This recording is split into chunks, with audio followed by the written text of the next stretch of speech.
Bom, boa noite.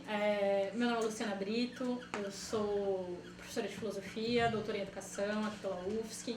sou professora de filosofia no Instituto Federal de Santa Catarina e sou militante do Coletivo Trabalhadores em Luta, que é um grupo de oposição sindical que atua na base de diferentes sindicatos de trabalhadores da educação aqui no nosso estado. Diferentemente do Mark Bray e do Cauã, eu não sou uma pesquisadora da temática do fascismo e nem do antifascismo, então estou assumindo um risco imenso aqui de me expor ao ridículo, então espero compreensão da parte de todos, justamente porque a ideia aqui era que a gente pudesse fechar esse nosso ciclo de discussões de caráter mais teórico e acadêmico com um conjunto de estabelecimento de apontamentos e reflexões sobre de que forma essa experiência espanhola, cuja efeméride a gente resolveu homenagear nesse evento, pode ter alguma utilidade para a gente pensar a conjuntura brasileira contemporânea. Como eu disse então, né, não pesquiso fascismo e antifascismo,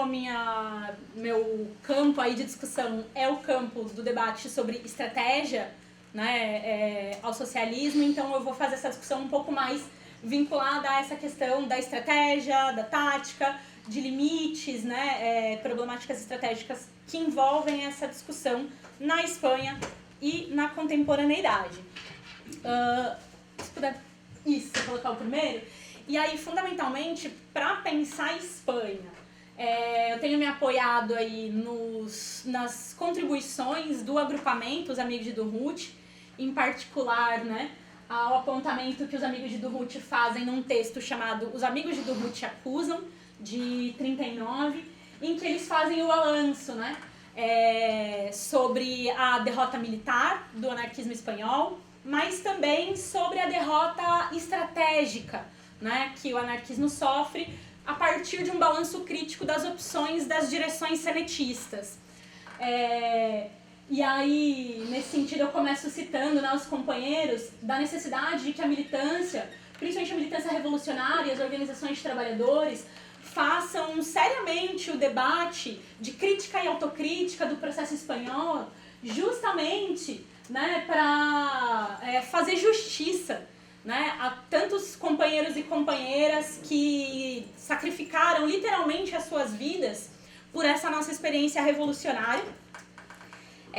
Então é um pouco movido, né, por esse espírito que a gente faz essa discussão agora. Não vou me alongar em questões que já foram aí ao longo da semana colocadas diversas vezes sobre o contexto da Guerra Civil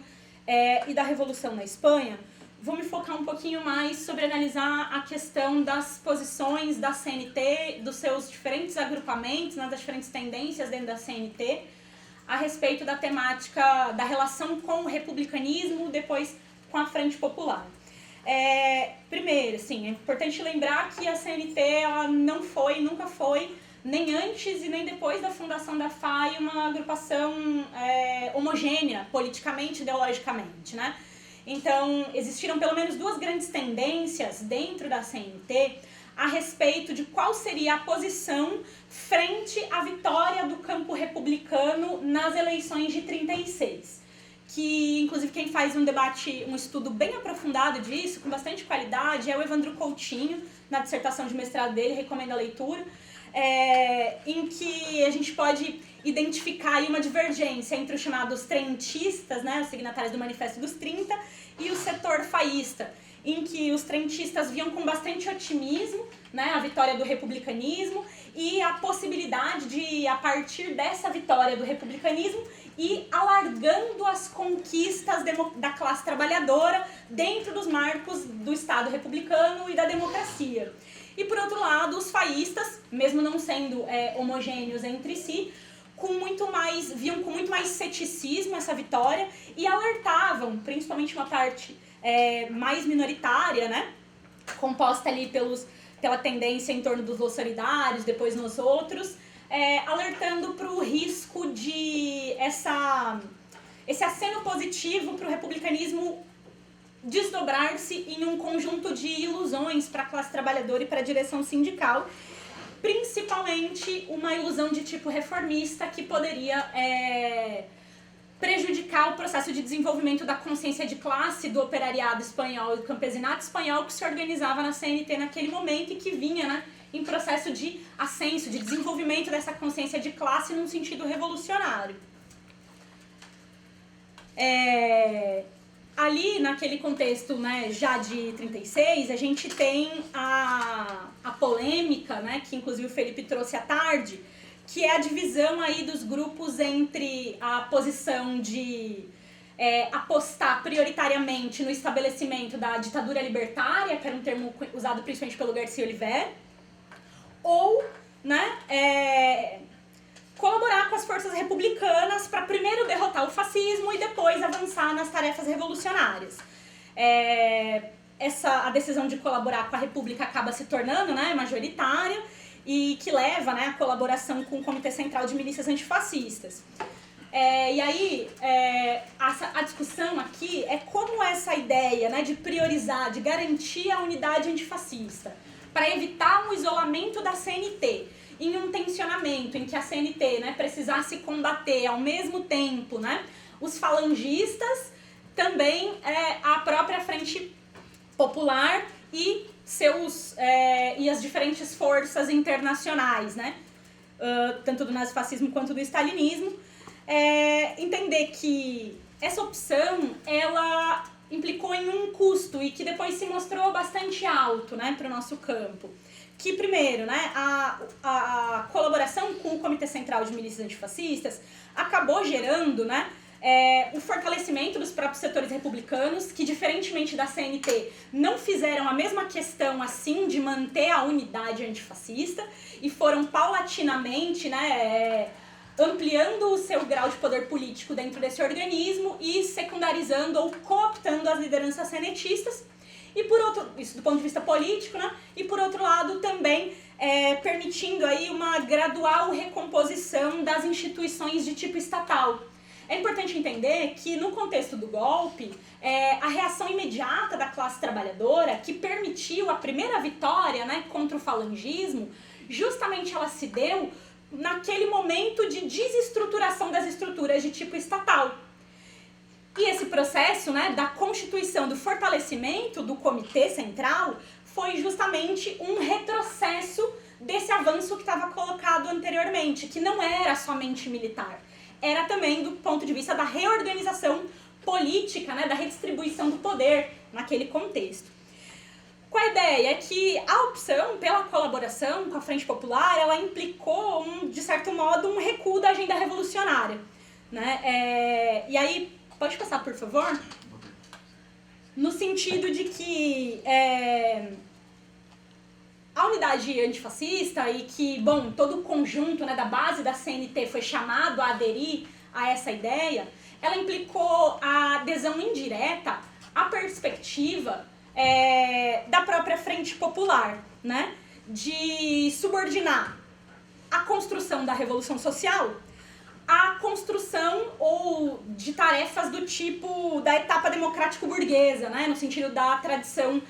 da concepção marxista da revolução por etapas, da necessidade de consolidar, né, estruturas, né, do tipo democrático-burguesas para, a partir daí, avançar-se progressivamente para a etapa do socialismo, né? E aí, como a gente também já tinha colocado antes, aqui a gente tem um documento de 37, né, do Comitê Peninsular da FAI, que demonstra como havia bastante clareza, né, de que essa unidade antifascista ela implicava abrir mão, né, das tarefas de tomada do poder ou coisas nesse sentido, né, sob justamente o medo, né, o receio de alguma espécie de desvio totalitário, né, da CNT ao assumir, né, a direção política, né, a tarefa de dar direção política para esse movimento. E aí, é nesse sentido, né, que a agrupação Amigos de Durruti vai apontar que a derrota do anarquismo espanhol, ela não se deu somente no campo militar, mas também no campo político e estratégico. E esse tipo de análise, ela aponta para um entendimento de que há um limite muito claro na concepção do que é o antifascismo. Nessa ideia de que quando o antifascismo ele conduz e ele se limita à participação, né, em coalizões cujos objetivos não são apenas diferentes, mas são frontalmente contrários aos objetivos revolucionários, a gente tem então, né, o sacrifício da nossa própria estratégia em nome da adesão da estratégia do campo oposto. Nesse sentido, tem aí uma aproximação com aquela análise que o Bakunin já havia feito anteriormente sobre a aliança não natural, né? Que ele vai dizer que sempre que se conclui uma aliança entre dois partidos diferentes, partido no sentido de campo político aqui, né? Sempre se vota em favor do partido mais retrógrado, né? Sempre essa aliança vai enfraquecer ou distorcer o programa mais avançado em nome da conciliação, em nome dessa unidade, né? E aí, nesse sentido, o entendimento, né, de que os amigos de Durruti já colocaram no seu balanço, de que a participação, né, na frente popular, ela implicou, em alguma medida, o que a gente hoje poderia chamar de uma inversão entre tática e estratégia. Uma vez que a adesão a coalizões, ela pode ser um objetivo tático para consecução de determinado objetivo, seja ele político, militar ou econômico, mas a ideia da unidade antifascista como algo a ser preservado a todo custo, ela implicou na prática o sacrifício da estratégia fundamental da construção da revolução social. Então, essa inversão, né, ela implicou justamente na concessão, e no caso não é uma concessão, mas propriamente o sacrifício, né, ao programa mais retrógrado, uma vez que os diferentes elementos históricos aí demonstram para nós que naquele momento o combate ao fascismo deixou de ser, e isso foi ficando cada vez mais claro, os amigos de Durruti já viam isso com clareza no decorrer do próprio processo, a bandeira da unidade antifascista, e principalmente marcada pela ideia do renunciaremos a tudo, exceto a vitória, né, que inclusive foi erroneamente atribuída ao Durruti e tudo mais, que isso progressivamente deixou de ser de ter um papel de combate à contra-revolução e cada vez mais passou a ter um papel de reestabilização da ordem, né, de reconstituição da ordem burguesa, do Estado, da democracia republicana e etc. Um ponto fundamental, né, que os amigos de Durruti já colocam, que é a discussão sobre a separação entre guerra e revolução, se puder passar aí a próxima parada, né? E que a ideia, né, que os amigos de Durruti já colocavam ali naquele momento, que a luta antifascista, ela só faz sentido se ela estiver atrelada, né, imediatamente ao programa, à estratégia de construção da revolução social. E que, bom, o antifascismo desvinculado da revolução absolutamente não faz nenhum sentido. E implicou, né, denunciando como justamente o que foi feito ali nessa adesão da CNT à Frente Popular foi o adiamento da revolução em nome da vitória militar. Então a ideia de priorizar a guerra sacrificando a revolução. O que implicou, né, que o setor mais avançado, mais retrógrado, monopolizasse os centros de poder e pudessem neutralizar o potencial revolucionário das massas, inclusive freando o processo de coletivização, enfim, como a gente já fez essa discussão, né? Os amigos de Durruti, entretanto, colocam a compreensão de que essa separação entre guerra e revolução, ela não é apenas problemática, né, mas ela é uma contradição aberta com a estratégia histórica do anarquismo, que compreende que a revolução é a guerra, e a guerra é a guerra social, né? É a guerra da classe trabalhadora contra a burguesia. Pouco importa se essa burguesia é republicana, se essa burguesia é liberal ou se essa burguesia é ultra-autoritária e fascista, né? A questão é aqui que os amigos de Durruti rejeitavam, né, a separação entre os objetivos democráticos e os objetivos sociais, né, o guerra ou revolução, também a conciliação de classes, apontando a inseparabilidade entre antifascismo e revolução. O ponto dessas frentes democráticas, né, representada pela Força Popular, e aí aqui a gente já pode começar a trazer para o nosso contexto contemporâneo, que muitas vezes, desde a década de 30 até hoje, muitas vezes o campo anarquista tende a aderir, é sustentado sobre alguns mitos. O primeiro deles é o mito de que existe algo como um campo popular, ou um campo democrático, do qual, de alguma maneira, né, essa ampla esquerda, esse amplo campo democrático, de alguma maneira o anarquismo participa em condições de igualdade e que pode disputá-lo, né?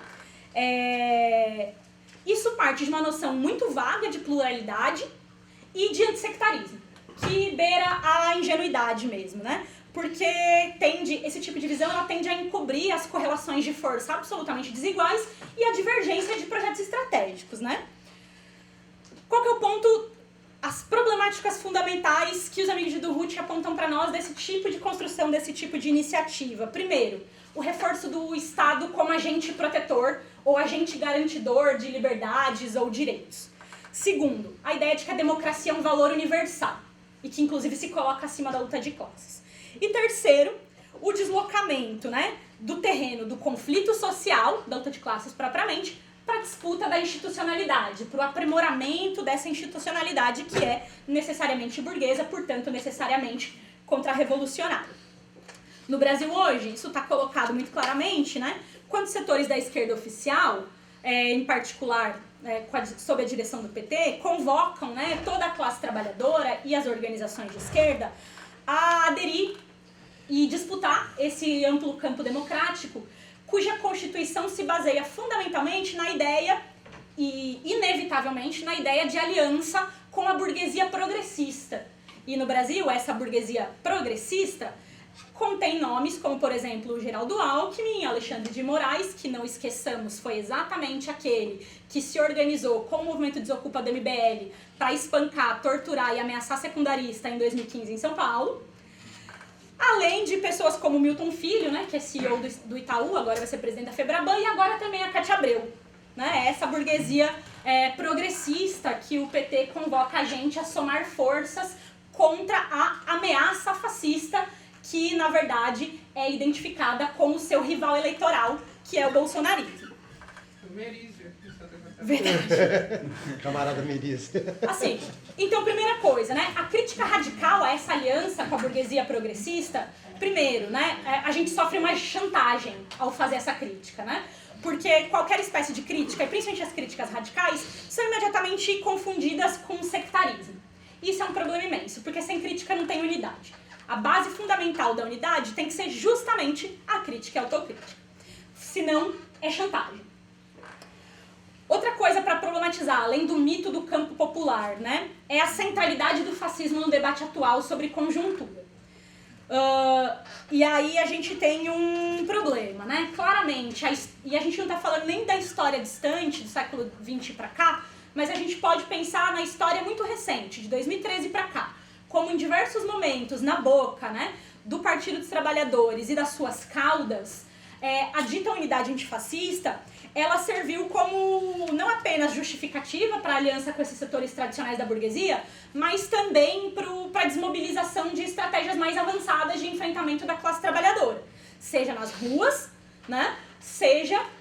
também nos espaços de organização de base dos mais diversos movimentos. De novo, né, o discurso da unidade antifascista servindo como estratégia de combate ao avanço revolucionário e garantia de estabilização da ordem democrática. Assim, cabe então a gente fazer, e não vou ter tempo de fazer aqui, para não avançar muito o meu tempo, a gente fazer uma discussão real. Há, de fato, uma ameaça do avanço do fascismo no Brasil hoje? Ou isso é superestimado de forma oportunista para justamente garantir a prevalência da estratégia democrático-popular do Partido dos Trabalhadores e seus asseclas contra, né, o avanço, seja lá em qual conjuntura for, de estratégias revolucionárias? essa generalização, e uma generalização muito indevida, que beira a falsificação histórica do uso do fascismo, ela encobre um elemento fundamental, que a gente já colocou antes. O fascismo como elemento fundante desse processo, né, das diferentes manifestações do capitalismo e estatismo, o fascismo, ele tende, né, a aparecer em contextos de avanço revolucionário, como a manifestação dos esforços mais duramente contra-revolucionários da burguesia, e que tende a se utilizar de métodos de guerra civil para o extermínio das organizações de trabalhadores.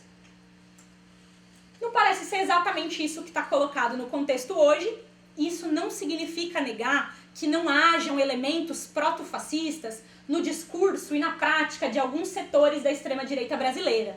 Entretanto, o bolsonarismo tem cada vez se demonstrado como uma expressão ultraconservadora e reacionária dentro da ordem, porque justamente está colocado no mesmo campo que o Partido dos Trabalhadores, buscando espaço dentro do Estado, e não a destruição do Estado, né, ou qualquer tipo de perspectiva antissistêmica, por mais que eles adorem se apresentar, né, e principalmente para cooptar trabalhadores desiludidos com a estratégia demopop, para cooptar por um outro campo, né? Efetivamente, a gente não verifica no Brasil hoje um confronto direto entre revolução e contra-revolução. Portanto, esse discurso, né, da ameaça fascista, e principalmente agora do mito do fascismo do segundo turno, né, que o Bolsonaro do segundo mandato, que no primeiro mandato não foi possível, mas que agora certamente será, né? Então, a principal tarefa da unidade antifascista é garantir a derrota do fascismo nas urnas, justamente. E, novamente, a gente tem aí, né, a adesão, de novo, a repetição de uma mesma estratégia, que se a gente não fizer uma profunda e radical crítica dela, a gente tende a repetir os mesmos erros históricos. Se puder, por favor, passar mais uma coisa, eu gostaria aqui de fazer também algumas considerações em termos de cenário recente sobre o que representa para a classe trabalhadora e para os setores revolucionários o contexto imediato de crise do lulismo. Mas, infelizmente, eu não vou ter tempo para fazer isso agora e a gente faz no debate, né? Mas queria finalizar trazendo para a discussão algo que é profundamente útil para a gente pensar aqui contemporaneamente, que é, mais uma vez, como os amigos de Durruti acusando que já em 1939, que o que derrotou a classe trabalhadora espanhola, efetivamente, não foi exclusivamente o fascismo, mas foi a adesão ao campo democrático, foi o mito da democracia como valor universal. E vou encerrar por aqui para a gente possa ter mais tempo para discutir, tá bom? Obrigada.